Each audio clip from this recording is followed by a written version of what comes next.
What do I mean by 3 topics? This series of events is going to be about presentations. And we're going to start with impromptu presentation strategies. But first, we're going to talk about something called the rule of 3. The rule of 3 has been true in every country, in every culture, in the history of humans. And this is the rule of 3. A person can remember and do well 3 tasks, even under great stress. Again, a person can remember and do well, that means high quality work, 3 tasks, even under great stress. Now, where did the rule of 3 come from? It came from 10,000 years of military. So if you're going into battle, your commanding officer can give you 3 tasks. You can remember 3. You can do high quality work even in the time of extreme danger and stress in battle. How does that connect to impromptu presentations? How does that connect to presentations? Well, you can remember 3. Much easier. If you try to remember 4, retention goes down. If you try to remember 5 or 6, retention will go down. And the audience or your listener can remember 3 much easier. So it benefits both the speaker and the listener. So that's the rule of 3. Now let's talk about one of the very first foundations of good communication, which is the paragraph. And there are 3 parts. There are 3 parts to the paragraph. The first part is called the topic sentence. The topic sentence introduces the topic of the paragraph and a controlling idea. For example, there are many reasons why I love my wife. Love my wife is the topic. Many reasons is a controlling idea. And yet that is followed by number 2, which is supporting sentences. Supporting sentences provide evidence connected to those controlling ideas. The third part is called a conclusion or a concluding sentence. The concluding sentence would repeat or paraphrase or summarize the topic sentence. And you use number 3, particularly if you give a lot of evidence with the supporting sentences. You want to stick to 3 points in each one, though. So, why is this important? Well, that's how humans, native English speakers, I should say, that's how we communicate. I've been trained as a TOEIC interviewer. I've been trained as an ILR, which is an English evaluation level check, and that's used by the U.S. State Department. It's also used by Japan's Ministry of Foreign Affairs. And I've also been trained in the OPI, which is used by NASA, and they interview over the telephone, so there's no visual cues, which is really difficult, over the telephone. And they are, each one of those, each 3, the TOEIC, the ILR, the OPI, all of them are looking for paragraph answers. So it's good to be aware of paragraph answers. So let's move on. Something that you want to be aware of is abstract concepts and concrete concepts. What is an abstract concept?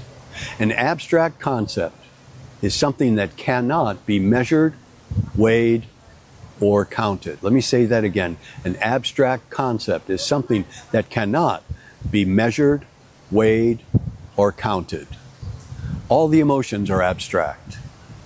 Other words like quality, or better, or success, or failure, those are abstract concepts. If you want your abstract concept to have more value, define the abstract with concrete examples. For example, I love my wife. What does that mean? I love my wife. For example, I give her 1 fresh flower or bouquet of flowers every week. 本当に, really. I call her on an average of 4 times a day. And I give her one present every month. So you have an idea of what I mean by I love my wife. I'm thinking of her. I'm always connecting with her. That is what I mean by I love my wife. And I gave you clear-cut, countable examples. Call her on an average of 4 times a day. Give her fresh flowers once a week. Give her a present once a month.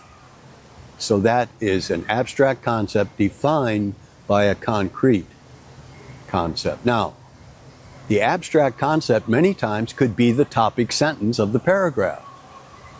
The concrete concepts could be the supporting evidence. That's why I wanted to bring this into this presentation today. Communicate by paragraph. 3 points. Abstract concept defined by concrete concepts. Now let's move on to the impromptu presentation strategy. The impromptu presentation strategy. What does impromptu mean? Impromptu means spontaneous or immediate.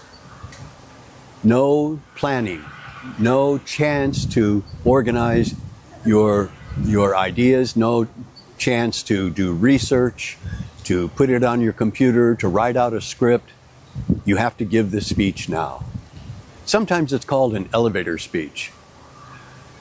For example, imagine you belong to a company and you're going to go from the first floor to the 20th floor, and you get on the elevator, and the president of the company gets on the elevator with you and says, "Tell me about your project." And you have from the first to the 20th floor to give a presentation in a logical, coherent manner about your project.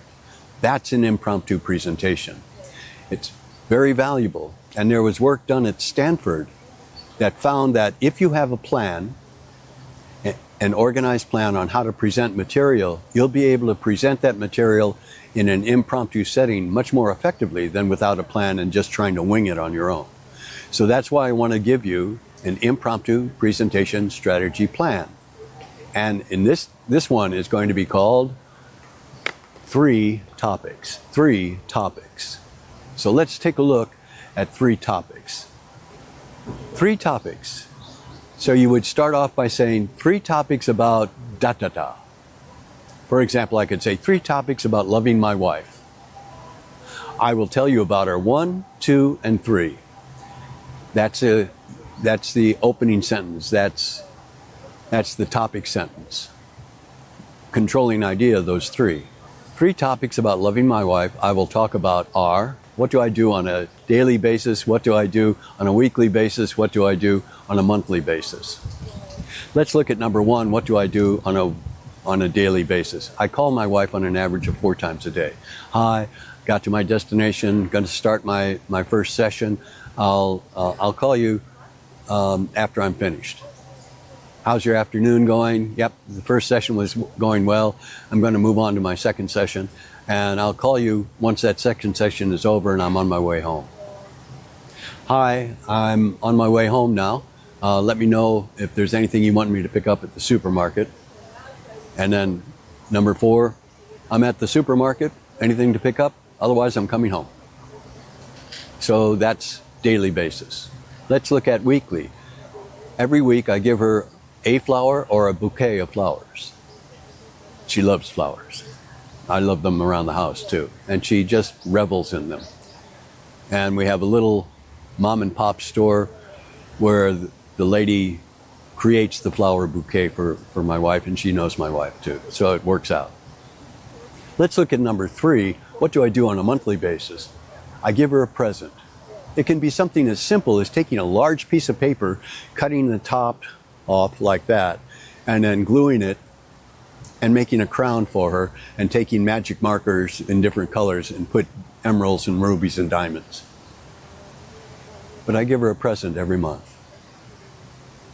What questions do you have? That is how you could organize 3 topics. So let me give you the pattern again. 3 topics about whatever the subject is. I will tell you about our 1, 2, and 3. Let's look at number one, Then you tell them again what number one is to help them, remind them. Let's move on to number two, and you give information. Let's go on to number three, and you give some information. And then at the end, you want to say, what questions do you have? And the reason you say, what questions do you have? This is different. This is much different compared to, do you have any questions? Or any questions? Or questions. Those three are yes, no answers. You want to encourage questions because this is impromptu and you have no time to prepare, so you only give a little data and then invite questions. What questions do you have? That's an impromptu presentation strategy, and it's called 3 topics. I hope you found this of some use. Thanks. Bye.